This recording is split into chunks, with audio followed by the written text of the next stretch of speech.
السلام علیکم، story album میں خوش آمدید۔ اماں، آج باجی کی شادی ہے نا؟ 10 سالہ عائشہ سے سکتی ہوئی ماں سے سوال کیا۔ مجھے نہیں پتا عائشہ، مجھے تنگ نہ کر، چلی جا یہاں سے۔ ماں چولہے کے پاس بیٹھی لکڑیوں کے دھوئیں کے ساتھ اپنے آنسو، اپنے دل کی ہر ٹھیس کو دھواں ہوتے دیکھ رہی تھی۔ ماں نے کبھی عائشہ کو ایسے نہ ڈانٹا تھا، جانے کیوں وہ آج اسے پریشان سی دکھائی دی۔ ہو نہا نہ بتا ماں، میں باجی سے پوچھتی ہوں، ویسی ہی تھی، نہ ہارنے والی۔ عجب سناٹا ہے، اکیلی عائشہ گھر میں شور مچاتی ہے، اور عجب شادی ہے، نہ مایوں، نہ مہندی، نہ گجرے، نہ پھولوں کا زیور، نہ کمکموں سے سجا گھر۔ یہ ساری چیزیں ہی تو عائشہ کے لیے حیران کن تھی۔ کتنے ارمان تھے باجی کی شادی کے اس کے دل میں، پر یہ کیسی شادی ہے، جانے یہ کیسی شادی ہے، یہ ڈھولک تک نہیں سنی اس نے۔ باجی، او باجی، تیری شادی ہے نا آج، کتنا مزہ آئے گا۔ کمرے کے ہر کھڑکی کو سفید پردے سے سجایا گیا تھا، کمرے میں بچھی چارپائی پر بھی سفید چادر بچھائی گئی۔ عائشہ کی باجی جویریہ کا کمرہ آج معمول سے ہٹ کر دکھائی دے رہا تھا۔ جویریہ باجی، یہ کب؟ اچانک عائشہ کی نظر کمرے کے چاروں اطراف گئی۔ یہ کیسی شادی ہے باجی جس میں تمہارا کمرہ سفید؟ ہائے ہائے، کمرہ؟ یہ کیسا کمرہ ہے؟ آج کپڑے بھی سفید پہن رکھے ہیں تم نے۔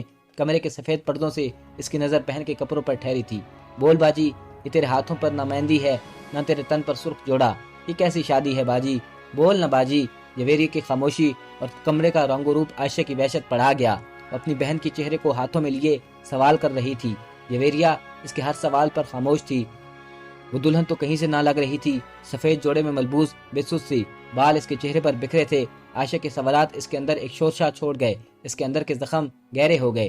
چپ کر جا عائشہ، میں ہاتھ جوڑتی ہوں، خدا کے واسطے چپ کر جا۔ اس نے روتے ہوئے عائشہ کے منہ پر ہاتھ رکھا۔ چلی جا یہاں سے، میرے کمرے سے باہر، جب بڑی ہو جائے گی تب تجھے سمجھ آ جائے گی۔ اب کی بار جویریہ غضبناک ہو کر چیخی۔ عائشہ خوفزدہ ہو کر کمرے سے بھاگتی ہوئی باہر صحن میں آ گئی۔ سامنے بابا سائیں، جویریہ اور عائشہ کے ابو اور ادا سائیں جلال اور ادا رمضان آتے دکھائی دیے۔ وہ تینوں کی لاڈلی تھی۔ جویریہ کو بھی دونوں بھائیوں اور باپ نے اسی لاڈ سے ہی پالا تھا۔ دونوں بھائیوں کے پیچھے مولوی صاحب بھی آتے ہوئے دکھائی دیے، جانے کیوں وہ بھی خوفزدہ سے لگ رہے تھے۔ جویریہ بیٹی، پردہ کر لو، نکاح خوان آئے ہیں۔ بابا سائیں کے جملے پر عائشہ نے ادھر ادھر دیکھا، پر بے سود، دلہا کہیں نہیں تھا۔ وہ خاموشی سے کھڑی رہی۔ پھر بابا سائیں اور ادا سائیں جویریہ کے کمرے میں چلے گئے۔ کچھ دیر بعد وہ کمرے سے نکل کر باہر چل دیے۔ عائشہ کی سمجھ میں اب کچھ بھی نہ آیا۔ وہ پھر سے جویریہ کے کمرے میں چلی گئی۔ اب منظر تھوڑا بدلا ہوا تھا۔ جویریہ کے ہاتھ میں سبز غلاف والا قرآن پاک تھا، اور اس کے سفید لباس میں سر پر سفید چادر تھی۔ تیرا دلہا کدھر ہے باجی؟ وہ آہستہ سے اس کے قریب بیٹھ کر حیرت سے اسے دیکھ کر گویا ہوئی۔ عائشہ وہ پتھر کی مورت بنی، قرآن پاک پر نظر گاڑتے ہوئی بولی، بول باجی۔ عائشہ ہمتن گوشہ ہوئی، بھاگ جا، ہاں سچ کہتی ہوں، بھاگ جا یہاں سے۔ وہ آنکھیں پھاڑتے ہوئے پاگلوں کی طرح عائشہ کو بھاگ جانے کا کہہ رہی تھی۔ بھاگ جا، اعلان بغاوت کر دے، تو اعلان بغاوت کر دے۔ وہ تڑپ تڑپ کر روتی ہوئی قرآن پاک کو سینے سے لگا لیا، اور اس کی آواز آنا بند ہوئی۔ عائشہ بھاگتی ہوئی کمرے سے باہر نکل گئی۔ اماں، اماں۔ عائشہ کی سانس اکھڑی ہوئی تھی۔ ماں جو پہلے ہی دل سوختہ ہوئی اشک غم بہا رہی تھی، عائشہ کو اس طرح دیکھ کر بے ساختہ جویریہ کے کمرے کی جانب بھاگ کھڑی ہوئی۔ جویریہ، جویریہ، ہائے میری بچی۔ جویریہ اٹھ جا پتر، قرآن پاک کو سینے سے لگائے۔ وہ اس دنیا سے بہت دور جا چکی تھی۔ لاچار ماں کی آہ پکار نے سارے گاؤں کو خبر کر دی کہ جویریہ اس دنیا میں نہیں رہی۔ جوانی کی عمر میں پہنچتے ہی موت نے اچک لیا۔ ہائے میری لاڈلی، میری جویریہ، میری بیٹی۔ بیچاری ماں کے بہن کسی بھی پتھر کو موم کر دیتے، پر نہ جانے یہ باپ اور بھائی کیسے انسان تھے جو نہ روئے نہ نادم ہوئے۔ ادا سائیں، باجی کو کیا ہوا ہے؟ کیا وہ مر گئی ہے ادا؟ عائشہ نے بڑے بھائی سے معصومیت سے پوچھا۔ نہ میرا پتر، ایسا نہیں کہتے۔ جویریہ بیٹیا نے تو اپنے ادا سائیں فخر سے بلند کر دیا ہے، وہ مری نہیں بلکہ جنت گئی ہے، سیدھی جنت میں۔ ادا سائیں نے محبت سے عائشہ کو سمجھایا۔ جنت میں؟ عائشہ نے سفید کفن میں لپٹی بہن کو غور سے دیکھا، اور ننھے سے دماغ پر زور دیتی ہوئی سوچتی رہی کہ آخر ماں کو بیٹی کی جنت جانے کی خوشی کیوں نہیں؟ اس ماں کے پاس تو مجال شکوہ بھی نہ تھی کہ جوان بیٹی کی قبر پر پھولوں کی چادر ڈال کر آتی۔ ماں تو آدھی مر گئی تھی، پر بھائیوں اور باپ کی صحت پر کوئی اثر نہ ہوا۔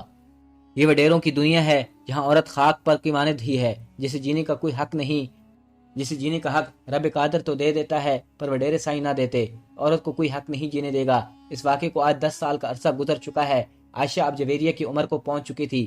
سارے گھر میں چہچاتی، ہر کسی کو ہنساتی زندگی سے بھرپور عائشہ نے جویریہ کے دکھ کو کچھ کم کر دیا۔ حویلی کو بڑے سین میں کبھی آنکھ مچولی کھیلتی تو کبھی سہیلیوں کے ساتھ پکڑن پکڑائی۔ آج بھی وہ آنکھیں باندھے سہیلیوں کو تلاش کر رہی تھی، جب سامنے اونچی پگڑے والے بابا سائیں آن کھڑے ہوئے۔ پکڑ لیا، پکڑ لیا۔ بابا سائیں کے بازو تھام کر اس نے جھٹ سے آنکھوں سے پٹی اتار دی۔ ارے میری بیٹی، بابا سائیں کھلکھلا کر ہنس دیے، اور وہ بھی لاڈ سے ان کے گلے لگ گئی۔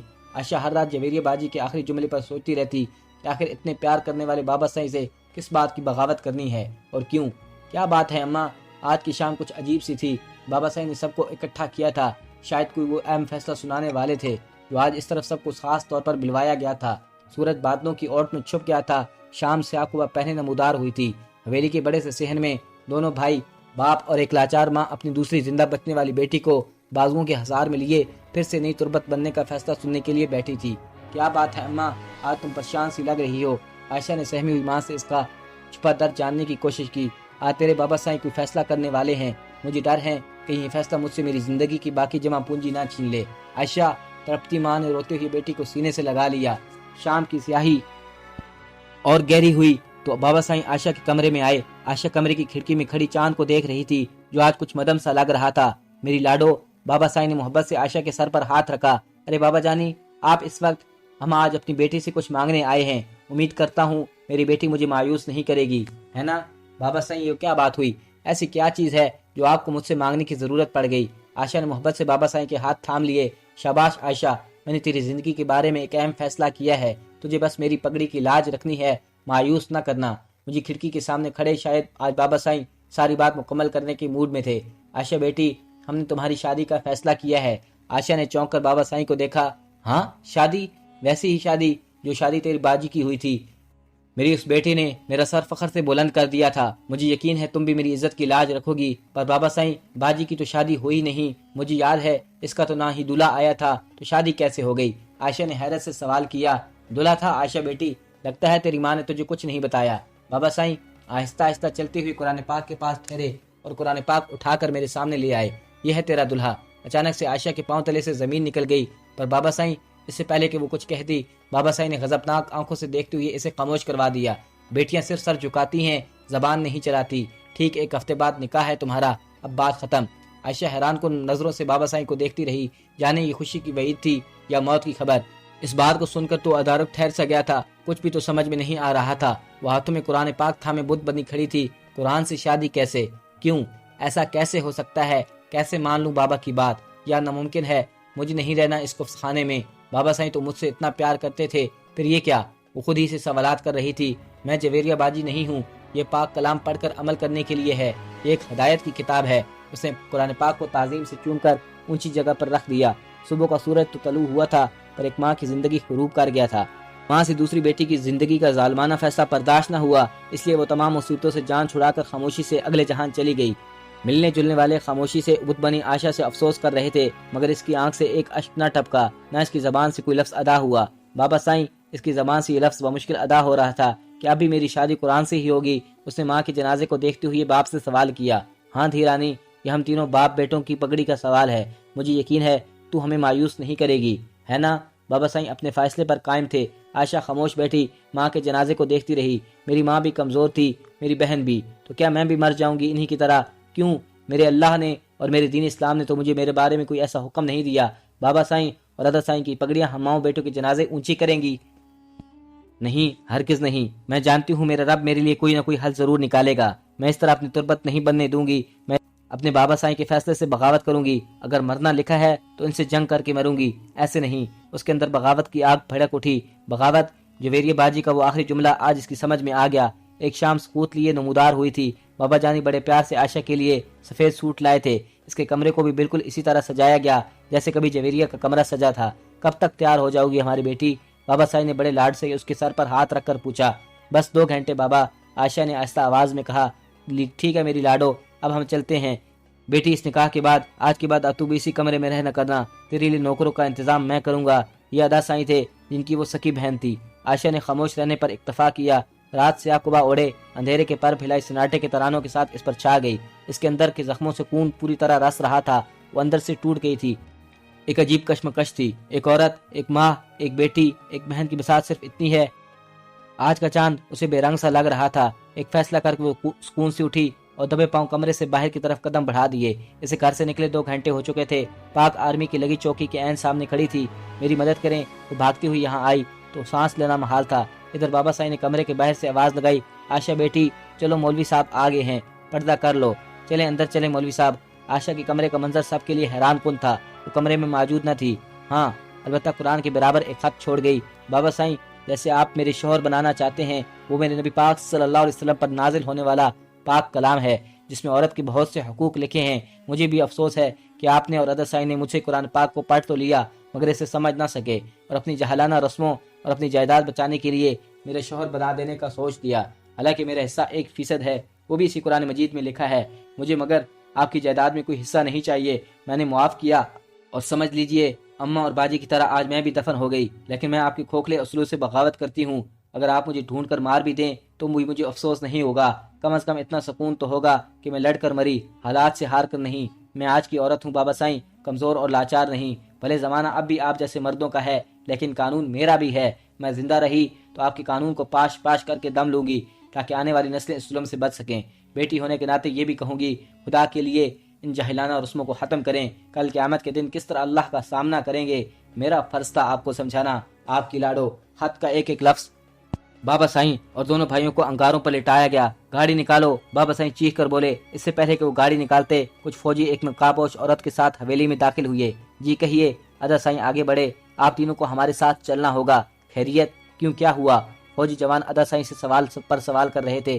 یہ بھی بتا رہی ہیں کہ آپ نے چند سال پہلے اس کی بہن کو قتل کر دیا اور کچھ دن پہلے اس کی ماں کو۔ دیکھیے جناب، آپ کو غلط فہمی ہوئی ہے۔ ہم لوگوں کی زندگی بچاتے ہیں نہ کہ قتل کرتے پھرتے ہیں۔ یہ بیوی ہماری دشمن ہوگی جو آپ کو ورغلا رہی ہے۔ بہتر یہی ہے کہ آپ اس عورت کو ہمارے حوالے کر دیں، یہ ہمارا ذاتی مسئلہ ہے۔ بابا سائیں ورا کر بولا، آپ زندگیوں کے نہیں موت کے فیصلے کرتے ہیں۔ بابا سائیں سامنے کوئی اور عورت نہیں، ان کی بیٹی آشا کھڑی تھی، ایک مضبوط عورت جو اپنے اور آنے والی نسل کے جائز حقوق کے لیے کمر کس کے اٹھ کھڑی ہوئی تھی۔ میں تجھے زندہ نہیں چھوڑوں گا جاہل لڑکی۔ ادا سائیں بندوق تانے کھڑے تھے۔ اس سے پہلے کہ ادا سائیں کو قدم اٹھاتے ایک فوجی جوان آگے بڑھا اور اسے بندوق چھین لی۔ عائشہ اپنے بھائی کو مخاطب ہوتے ہوئے بولی، میں 10 سال پرانی جویریہ نہیں ہوں، مجھے میرے حقوق پتہ ہے۔ میری دعا ہے تمہاری پہلی اولاد بیٹی ہو اور وہ بھی میری بہن کی طرح جنت میں جائے۔ تم ویسے ہی اس کا نکاح کرو جیسے میری بہن کا کیا تھا۔ نہیں، کبھی نہیں، میں اپنی بیٹی کے ساتھ ایسا نہیں ہونے دوں گا۔ ادا سائیں تڑپ اٹھے۔ دیکھا بابا سائیں، وہ اپنی بیٹی کے ساتھ ایسا نہیں ہونے دیں گے، مگر افسوس در افسوس اپنے بیٹوں کی خاطر بیٹی قربان کر دیں۔ بابا، کل قیامت کے دن میری اس بہن کا ہاتھ ہوگا اور آپ کا گریبان۔ وہ بابا سائیں کے پاس کھڑی ان کی آنکھوں میں آنکھیں ڈالے بولتی ہوئی کھڑی ہوگی۔ بابا سائیں اس کی باتیں سن کر تڑپ اٹھے، ان کی آنکھوں سے 2 آنسو گرے اور نگاہ ندامت سے جھک گئی۔ سر، مجھے کسی محفوظ جگہ پہنچا دیجیے، مجھے ان سے جان کا خطرہ ہے۔ اتنا کہہ کر وہ فوجی دستے کے ہمراہ چل دی۔ وہ اسلام سے ہٹ کر بنائے گئے ہر اصول سے بغاوت کرنے پر آمادہ تھی، اور پھر یہ حوصلہ بھی، اس کی مضبوط قوت ارادیت اس کے لیے رائے ہموار کیے ہوئے تھا۔